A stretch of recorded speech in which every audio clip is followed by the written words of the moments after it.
Hey guys, Howard here with yet another little gem from the White Album. This is Birthday by the Beatles, of course. And I've just been kind of revisiting that monumental album lately, and it's just been fun to do some tunes from it, okay? So I'm going to use a backing track and everything for this one because it's got a couple of different guitar parts, and I'll be covering both of those as well. I found this particular backing track on the internet, on the fabulous internet at guitarbackingtrack.com. It was one of the few backing tracks I could find for it.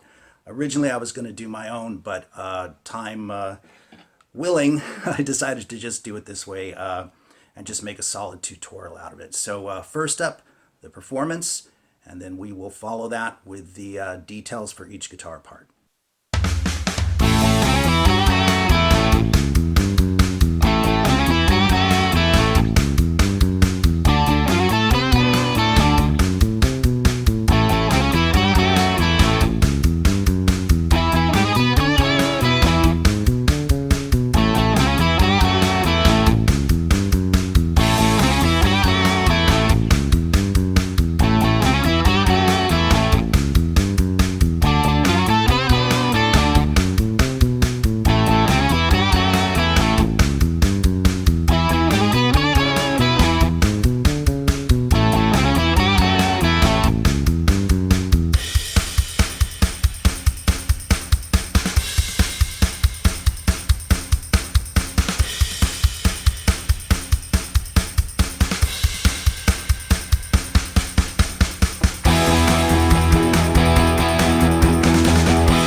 So in my mind, guitar number one, so to speak, is the higher one.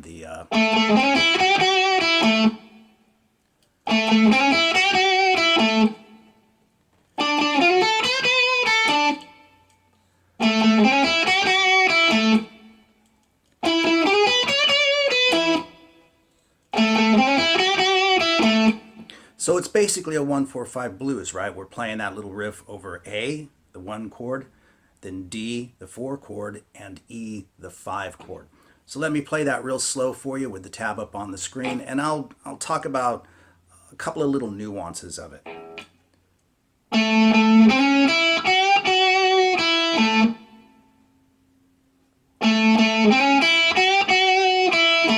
So just like a blues, you want to play it on the A chord 2 times. Then we're going to move it to the 4 chord D, and we'll play it 1 time. And then move it back to A. Then finally we take it to the 5 chord E, and then bring it back to A. So a couple of little things about this riff. You want to watch that bend, the 7th fret on the B string. That's a half step bend.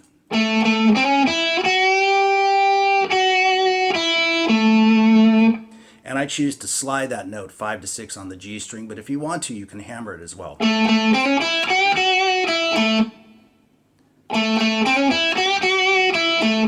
Either way is perfectly fine, and just a little note that's not terribly important.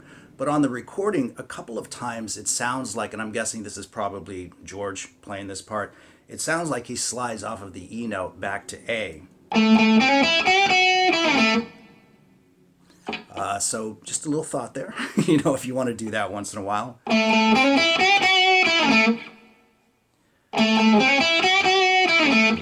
I mean, it's a small point, a small reference point, but if you like that, you can go ahead and do that, of course. And then we encounter the big drum breakdown.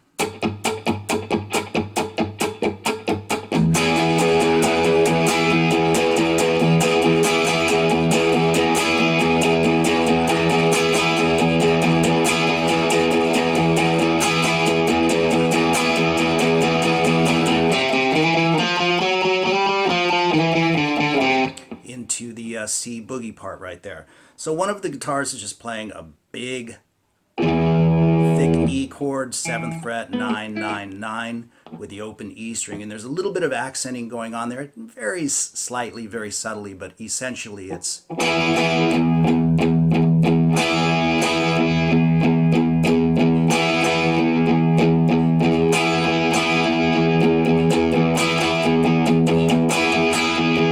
keeping that E string just pounding away, and then finally just kind of building it with solid 8th notes.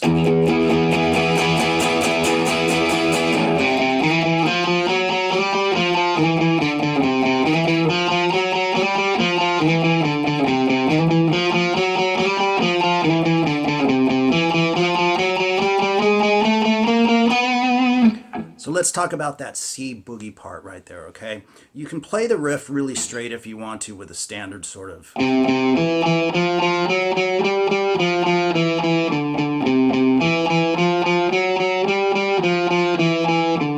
But again, if you listen close to the recording, you'll definitely hear those slides in there.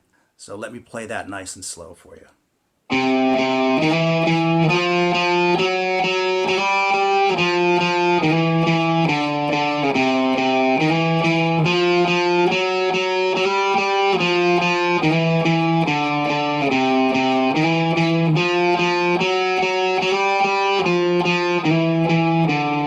Like so, and you play that riff 3 times, and then on the 4th time you play it without the slides. You play it more conventionally, and you climb up chromatically all the way up to the 9th fret on the D string.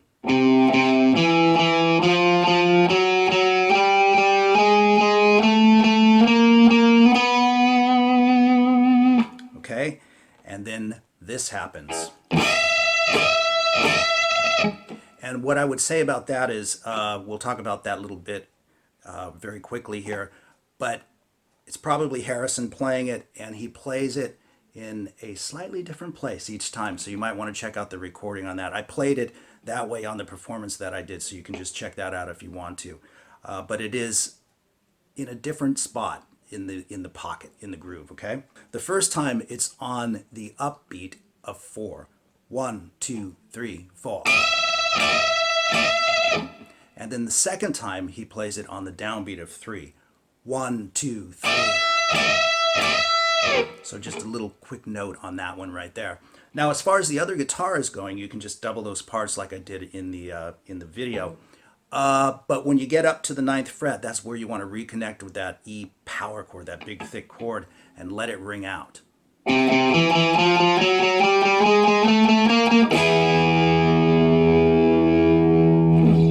And then, of course, we're right back to the main riffs with each guitar doing exactly what it did before. And the other guitar. And once you make the rounds with all of this, you've taken it to the 5 again. And back to the 1. And then we hear this lick right here, which is doubled by everybody. George and John are playing it an octave apart, staying true to what they started out with, and McCartney plays it on the bass as well.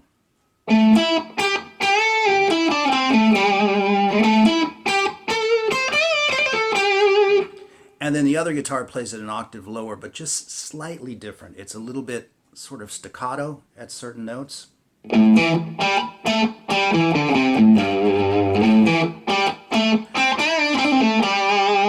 But any way you slice it, it's the same riff an octave lower. So let's cover the high one first, okay? We'll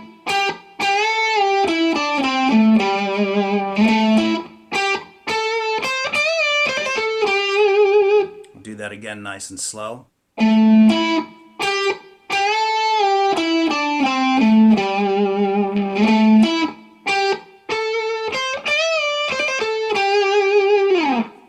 And then the other guitar an octave lower.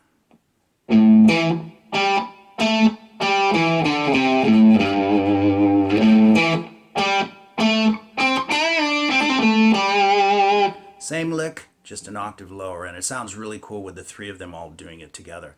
And then of course we jump right back to and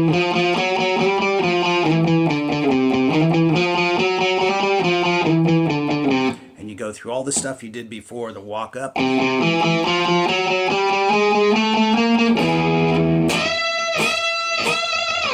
And that's the one where George hits that on the downbeat of 3, okay?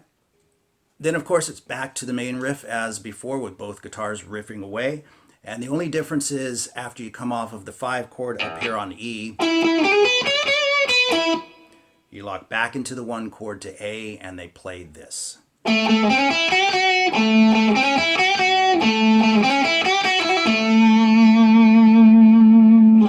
this guitar plays.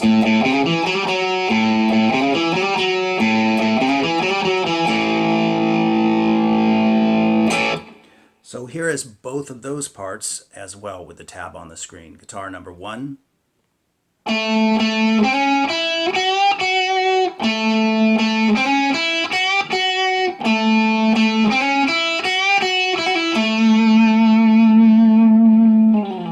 And guitar number 2, the lower octave.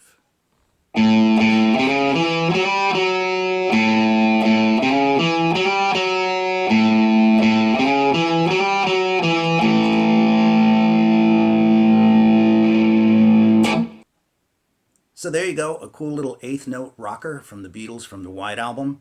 And in time, I think I'll take a look at some more cuts from that album because it's just a wealth of musical styles. I hope you enjoyed the lesson, and all the best to everyone.